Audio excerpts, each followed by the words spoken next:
Good evening. Hi, I'm Rainey Ford with Mountain Woman Medicine, and tonight we're going to be talking about pressures. This is part of the InnerCartography questions and answers series, and this is session 3. I'm doing these sessions every Tuesday at 7, and on many different topics, using tools such as I Ching and astrology and human design, Gen Keys, emotional bridges. We're delving in based on topics, and we're using different tools. And tonight we're going to kind of go all over the place, from I Ching to human design to the laws of nature that we see all around us. So, a couple little tidbits. If you like this video and you hit the subscribe button and the notification bell, those are 3 ways that really help to boost what this is doing and to get people to see this video more frequently in their inboxes and their places where they are looking to see what's going on and what's alive in the world and where they can spend their energy more wisely. So go ahead and do those things when it works well for you, and that really helps out a lot. Deep appreciations. Subscribe button's right down there in that little corner. And just the thumbs up sign. And that really helps with the algorithm side of stuff. So let's... Oh, one last bit. If you didn't get a chance to catch me live on this video, go ahead and pop down in the comments below any questions that you might have, and I might get to them next week.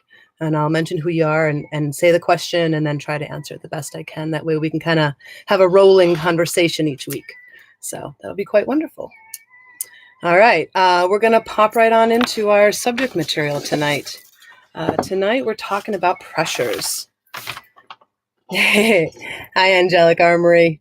Pleasure to see you. Pressures. Outside pressures, inside pressures, the pressure to do, the pressure to be, the pressure to become.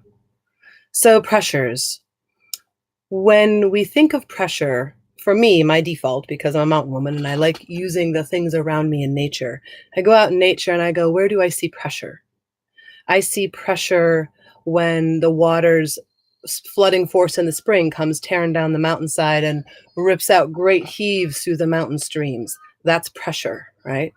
I see pressure happen when the dog runs out and launches himself against a branch and it doesn't push back, and he ends up yipping and going the other different direction, right? That's a pressure that happened in that moment.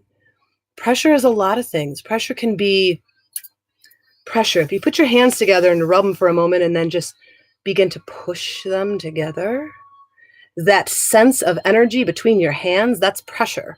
Pressure is a force that can hold, or it's a force that can continue to build, right? Without pressure, we don't have a heart. Without pressures, we don't have pumps, right? Pressure is a thing that is continuously constant or continuously the same. Right? It can be both a potential force and a kinetic force. And so how we feel that in our bodies teaches us and shows us how better we can respond to life around us, because pressures around us are incredible, right? We've got outside factors like society and culture and social media, workplace, our friends, our families, our partners. And notice I was going from like largest sphere out here all the way down through. No matter where you go in all those spheres, there's a pressure that enacts itself upon us, right? Right there. It's the pressure on us. That's not even what our reaction to it is yet. But that's the second part to it. It's always coming at us. So there's a part to it that's completely impersonal. It's detached. It's not about us. It's not personal to us. It's not at us. It's not... That expectation, this is sort of a reference from last week's video, expectations and pressure kind of go hand in hand, because with a pressure is an expectation that if you fulfill it, the pressure removes itself. The fact is we don't get out from under pressure until the moment we die. Even our hearts, our base pump inside of our body that keeps us alive and vital is based on pressure. Now, pressure is also our biggest stressor. And stress is the thing that brings us down and takes us out of our state of happiness and well-being and strength. Funny how today in class the subject was pressure and stress. Yes. And so one of the reasons why I chose the topic of pressure was today is a day that is the beginning of the Mercury going retrograde. It's a new moon energy. There in the Indian culture, there's a whole mantra deal that goes on in the different temples and even just in different people's homes, working with that understanding of, I'm going to boil it down to pressures, because their story is their story, and it's not, I don't have enough information to relay it adequately where I can give you its history. So using the understandings of what the day's energies is all about, pressure became an awareness in my mind as a theme, as in every one of us is going to be experiencing it in some way, shape, or form throughout our day. But also I was experiencing it in my own world and being like, whew, I feel swamped. There's a pressure to do these different things. And then going, no, actually, there isn't a pressure that is going to make me have to do anything. I get to choose, even though that pressure is raining down on me, I get to choose, do I respond to it or do I not respond to it? Do I stick my face through that veil and go, okay, let's deal with this? Or do I step back and go, that's not for me, no, not today? How we make our choices is where our power is. We can't control whether or not the pressures exist around us. Our inside factors for pressures, our own minds, our prejudices, our expectations, our guilts, our internal missions and our drives, like what we're here to do on a spiritual level and what we think we're here to do on a mental level. What we think we're here to do or what we think we might be good at isn't necessarily always what we are good at. Human design breaks it down beautifully by showing us that there's sort of two faces to every profile. There's a conscious side and an unconscious side. There's a body, there's a vessel side, and there's a personality side, like how we shine to the world versus what our spirit and what our body is here to do and how it's here to live.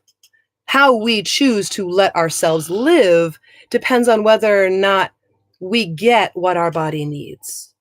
And that's really a big thing when we come face to face with what does our human body need and giving it that and getting our mind to be on board with what it is that we are needing to do.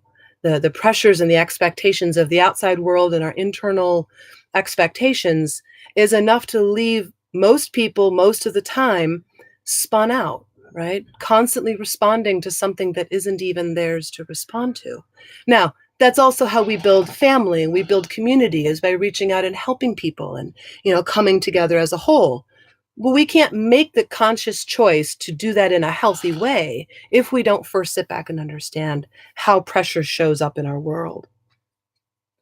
So how you feel pressure in your body. And we can look at it in two ways. One is about signs and one is about symptoms. I use signs and symptoms when I'm teaching about herbs. And I'm teaching about holistic emergency medicine and how people are going, how they're feeling, right? We can look at the patient and see what they're looking like, or we can ask the patient, what are you feeling like? We might get two different answers.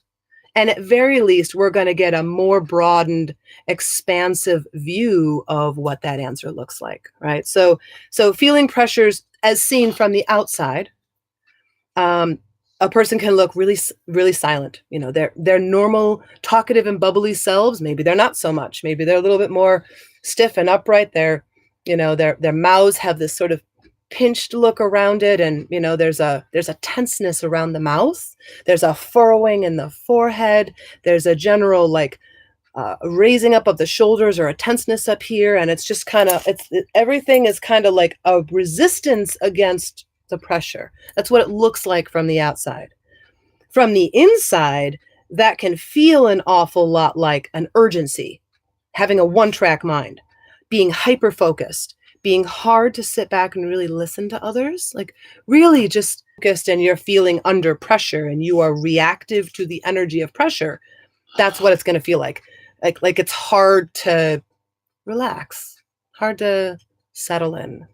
And so when we're under pressure and we go, oh shit, I'm feeling under pressure, the thing we need to do is the thing that's the hardest to do. And that is to relax. That is to go, oh, wow. And you catch yourself in the mirror and you're like, wow, I look stressed. Relax your eyebrows, lift them up and drop them down and shake your face and your legs. And all of a sudden you realize, okay, well, that's silly. You can't do that. You're ridiculous. Well, that's where I say that Purposefully ridiculous. Being ridiculous on purpose is a great way to feel the stress around you and say, not mine. There's a lovely network that exists called Purposefully Ridiculous. I'd love to give them a little plug here, and I will stick that down in the description later on. They are a group that is all about bringing joy on purpose because life is hard. And if we don't practice being able to step into that space, then we have no hope of being able to deal with the dark of the perpetual energy of the world moving forward. We're sort of wrapped up in that energy and in that expression. And then we either choose to respond to it or we choose to not respond to it. And in that responding to it, we can become reactive to it. We can be repressive to it, meaning in denial of it. And that's where we get really, really rigid and uptight. And we're really harsh with those that we love, or maybe we're really harsh with ourselves. Being harsh with yourself doesn't really do you any good, except tell the nagging bitch in the back of your head, that's right, you told her off. That's not really effective. It doesn't really do much good in the long run. Loving yourself through your hard times and doing the thing that is the hardest is actually the hardest work. Sometimes being ridiculous on purpose is your hardest work that you'll ever do. So don't think they are a super fluffy team over there. No, they're downright hardcore. It is no easy task to pick a day and say, no matter what happens in this day, I'm going to be ridiculous on purpose because life is hard, and I'm going to make a choice to smile and to make other people smile, even if it's doing the most absurd thing I could possibly think of, sitting in the ground with mud all over your face and being ridiculous, or laughing with someone over something silly and outrageous, or getting together with a bunch of gals or a bunch of guys and shooting some pool, or going for a walk in the woods, or going and doing something absolutely ridiculous just because. These are the things that break us out of that reactive nature that we develop with pressure. Pressure is meant to help to drive us forward as a species, help us to evolve in a correct way. It does a lot of things like weed things out, right? Pressure that you see out in the garden, when larger plants grow up, the smaller plants underneath either evolve or they die back. That's just the natural process of how the ground works. Same works with us. If we don't want to die back, then we've got to evolve and change with it. It's a whole interworking system, right? So I looked through the different I Chings, right? There's 64 I Ching. There also happens to be 64 gates in the human design and 64 keys in the Gen keys, which I found to be beautiful. They're all different flavors of kind of that I Ching. And I like to work with kind of a blend of all of them, as long as I find that energy always being present all the way through. So let me give you just a couple examples here. I picked, there was a few of them, but I only picked 4 for tonight. One of them was the state of being a victim of external circumstances. If we are a victim, or in the state of being a victim to our external circumstances, that means that we are being reactive to the pressures out there and changing something in here because of it. We're actually a victim to it, right? And that's the shadow of dislocation that comes in, that says you're not at the right place, you're out of place, you're out of time, you don't belong, you're never going to do it, you're never going to get there. All of those voices are all wrapped up in that shadow of dislocation, saying you don't belong. You don't belong, they don't see you, you are now a victim of external circumstances. Where we find victimhoods in ourselves is places where we can flip the script, we can turn it around, and we can take back the power. Once we meet the shadow's face and we don't flinch from it, we don't cower from it and say, no, that's not me, or defy it and say, that's not me, I've grown beyond it. We are always going to re-encounter these in a new way every single step along the way. And we have to keep, in a sense, bowing to it, as well as being able to respond to it. Both are deeply, deeply important. You have to allow pressure. You can't change it. You can't stop it. You have to allow it. You have to surrender to it. You have to be with the pressure. Being a victim of the state of needing answers, or the state of being impatient, feeling a victim to your emotions. So for those who were in my InnerCartography course, those were keys or gates 2, 4, 5, and 6. So this is a little bit aside for those who've taken the courses with me and who have been doing the deep internal plunges of the different gates and things and learning what their defined nature is and what their undefined nature is, which doesn't mean you don't got it. You got them all. It's just in some ways you experience them in an unlimited, it's like you are the ocean wave, where otherwise it's where you are defined, which is kind of like where you are the ocean shore. And so one has different tools, right? Whether it's defined or undefined, you're going to use it in different ways. So these 4 that I'm mentioning now, that I have been talking about, is Gen Key or Human Design Gate Key or I Ching number 2, 4, 5, and 6. The dilemmas of the 2 is the agenda. Have the need to be here, to have an agenda. What is my agenda? I'm here. That means I must have a purpose. And so that need, that absolute need for direction. We want to be oriented. We want to have unity. We want to be connected, while at the same time we want our individuality. See how those are 2 very wide spectrums? We need to be able to see both of them and then find our way to being into the middle of it, because otherwise we're going to just suffer on one edge or the other because we haven't been able to balance. When we talk about 5, it's about surrender. Surrender. Now, this is the dilemma of surrender. Okay?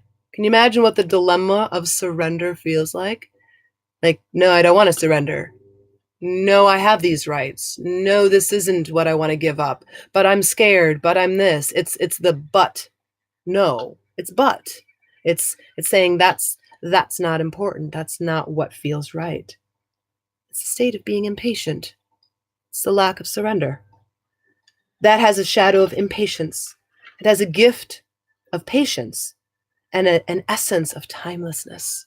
Like, what if we have all the time in the world, right? So we don't know when we're going to die. We don't know when we're going to not be here anymore. So let's plan like time doesn't matter and work under that premise and just be with every moment.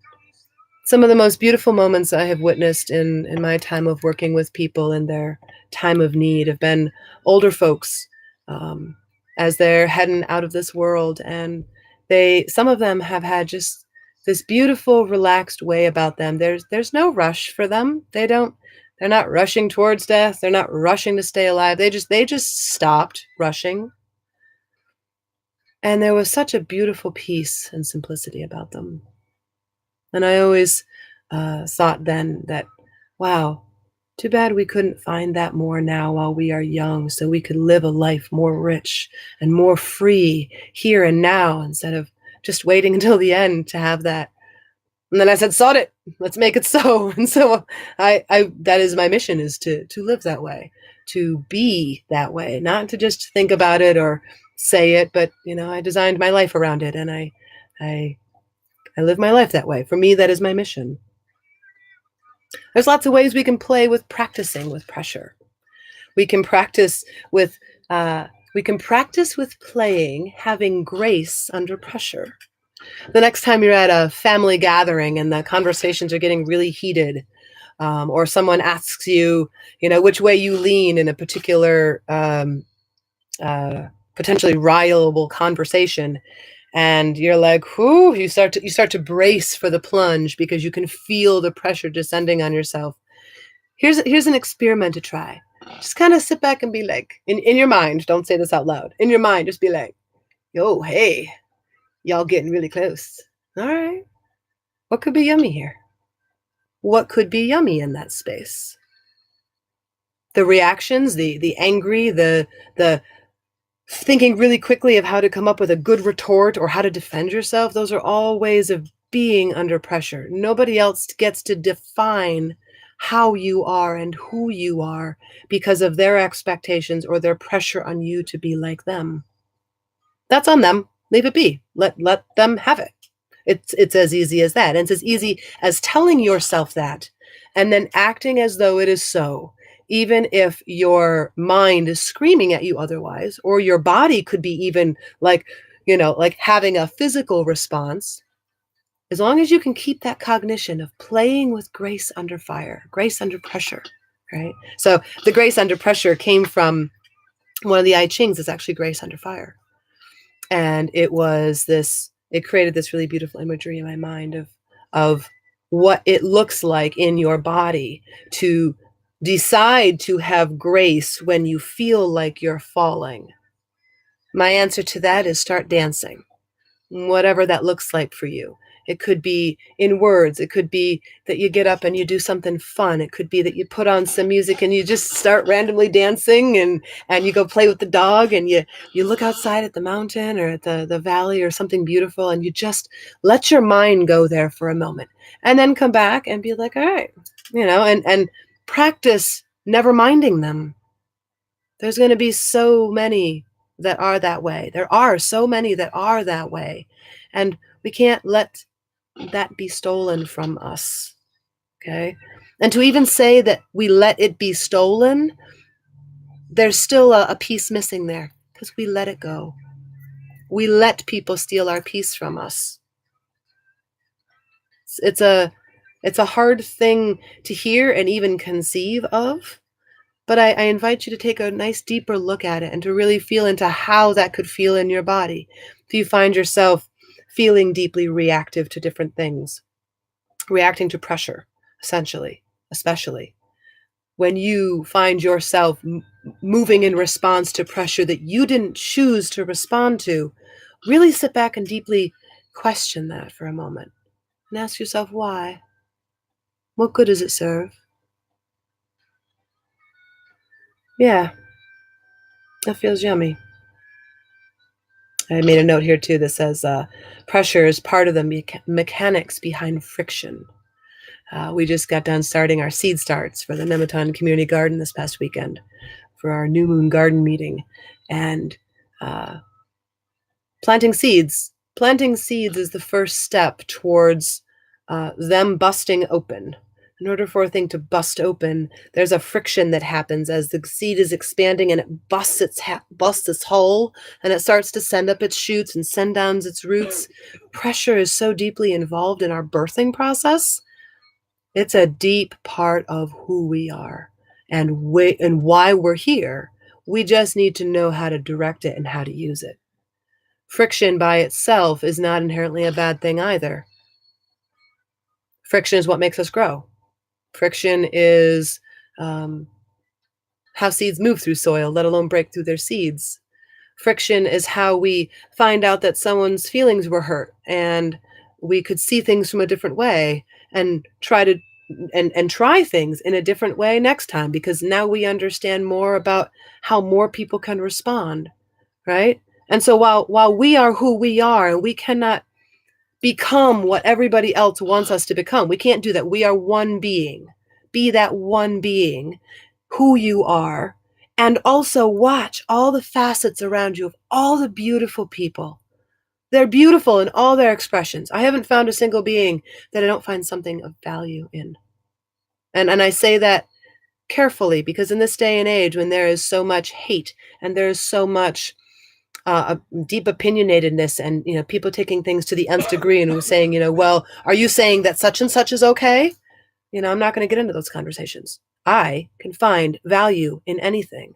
And I challenge every single one of you to find value in the things around you, even in the things that you find horrible, even the things you find yourself intolerant of, even the things that you couldn't possibly, you would never fucking choose that. Somebody else is choosing it somewhere. What we can do, where our power is to look out of these eyes and see the beauty of the facets around us. See the beauty of the reflections. They may not be a reflection of who we are, but we are all reflections of each other, right? So just like everybody is a reflection of us, we are a reflection of them. And so that gets into the big the we are not here in human body form conversation, but that we are all one being, right? That we are all of a one being nature. But that's a very different part of a conversation than it is about being here in human form and dealing with people on a human day-to-day basis. Then I'm talking on the physical, emotional, and mental spectrum. I'm not even quite getting into the spiritual side of things or the energetic side of things. This is mostly just the see, hear, feel, and be, and touch, and smell. This is that sort of medicine. It's roots on the ground medicine. Then there's very much that sort of almost a sky-based medicine where it takes you beyond. Those are the beliefs and the idealizations and the theories, and because nobody really knows, right? We all do know, but we don't remember knowing, and we don't know where we are right now. So we have to operate under the premise that we don't know. And so we don't need to have a pressure to have answers. Pressure for answers is number 4. Answers. When answers come, they come. And they come in a whisper of an insight, on the tail end of a song, at the end of a hug, watching a winter's evening fall and the snow falling lightly through the twilight. Answers come lightly.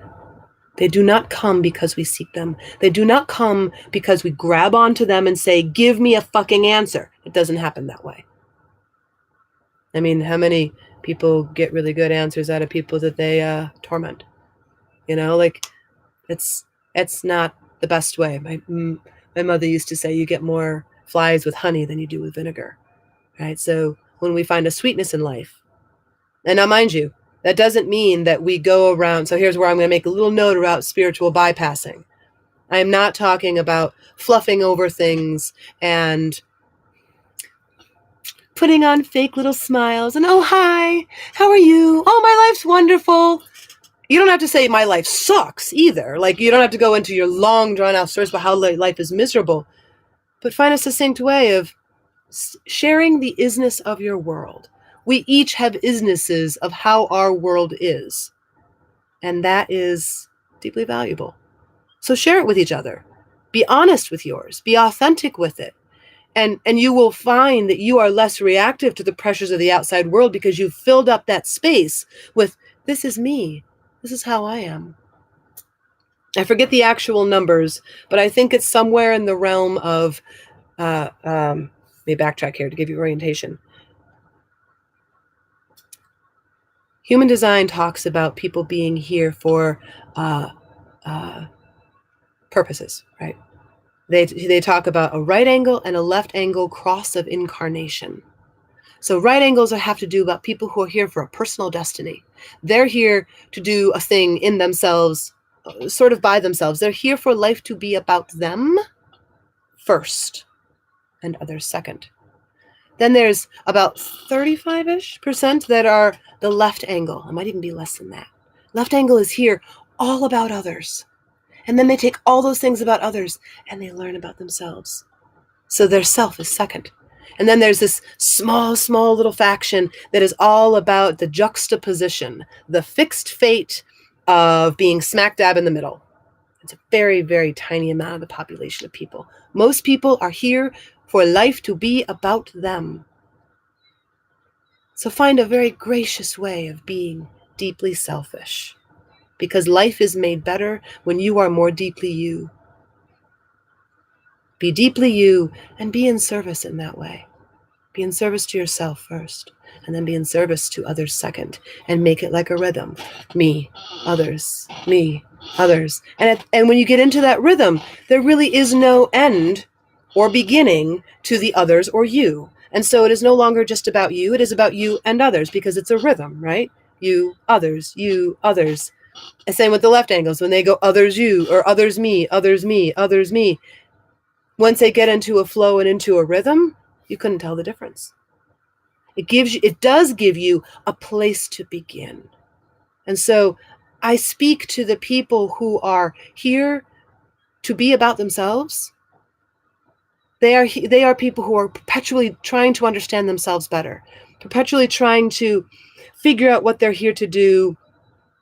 They need to understand themselves. They need to understand their impact on others. Their need is an internal need. It's not an external need. First, that's the first impulse. That first impulse. And it's so many people. So to those people, I say, get with the program. It's all about you. It is. It's deeply all about you. Go deeper. How deep does that rabbit hole go? And when you're done struggling, find a way to serve with it. Find a way to live in your lane and be who you are and serve from your strengths and learn from your places where you have no limits. Because where you have no limits, that's not a place you can deeply serve from, because you can drain yourself deeply from there. Yeah. All right. Well, I don't see a whole lot of questions and comments and things. Hello, beautifuls. If you pop up and say hi, I know who the rest of you are. I see Joe Ivanoff. Do I know this person? Is this a person's name who I know? Angelic Armory. I'm not sure I know that person either. I do love speaking with people, so if you at least give me your name and if you give me your name and you give me an item around you that catches your eye and sparks in you, something that's a physical, tangible object, just describe the object to me. Then I'll be able to I'll see you and I can speak to you and yeah, it feels more yummy. Or not. You can also sit there and just gaze into my little tiny house. This is a tiny workshop. Got a moose dog crashed out over there. We got a Brandon in there working on some herbs and recovering from a head cold. And yeah, we're loving up the mountain evening and spending some good time with you guys. And I have no idea how long I've been going for. Oh, there we go. 31 minutes. Well, that sounds like a good time then. Seder Daniel, Jared. Hi, Jared. His copper-ringed amethyst necklace is catching his eye. Lovely to see you, dear. All right. Well, let's see. Coming up this end of this next week, I'm going to be starting Herb 2. We're going to be delving into emergency holistic medicine. And we're going to be going through apothecary bags that have all sorts of first aid stuff. We're going to be talking about herbs and ailments and common plants from your kitchen and common plants you could find outside in your yard that you can use for different issues, different recipes and formulas and all that sort of stuff. So that's going to be a lot of fun. We're going to be doing an online and a physical class. So our online people, it's going to be a live class session where they get to come in and join us, and they're part of our circle, and we go to town on it. We got a system. So if you're interested at all, the last time to register is going to be by midnight tomorrow night. I can't take too many more people after that because I'll be packed with holding space for the class and getting everything ready for that. If you do, you can contact me through one of the social media posts down in the descriptions. And you can just say, I have interest in Herb 2, and we can go from there. You can find most of our social media contacts down in the descriptions, Facebook groups and websites and emails and all that sort of thing. And if you appreciate what I'm doing here with this InnerCartography stuff, I invite you to donate. There's going to be a PayPal link down in the description. And if that feels yummy, then that deeply serves the mountain and serves this work. And it also goes in towards scholarships to help people who don't have the monetary means to go into a deeper self journey of exploration. And any of those donations goes towards making more scholarships available to other people. Yeah. We like to make sure that nobody gets left behind, right? There's an equal exchange for everything and nobody gets left behind. It's pretty simple to me. So if you like what I do, if you want to work with the things that I do, if you want to walk with me for a time, you can get a hold of me. We'll find out a way to make it work. Remember to like this video and subscribe and hit that little bell so you know when I'm going live. For now, it's going to be Tuesdays at 7 p.m. And each week I'll pick a different topic. If I don't have any comments or questions from this week, then I'll pick my own topic. And I'll probably do it based on something that's relevant in today's experiences. And we'll roll from there. All right. It's wonderful to see you all. Much love from the mountain. Mwah.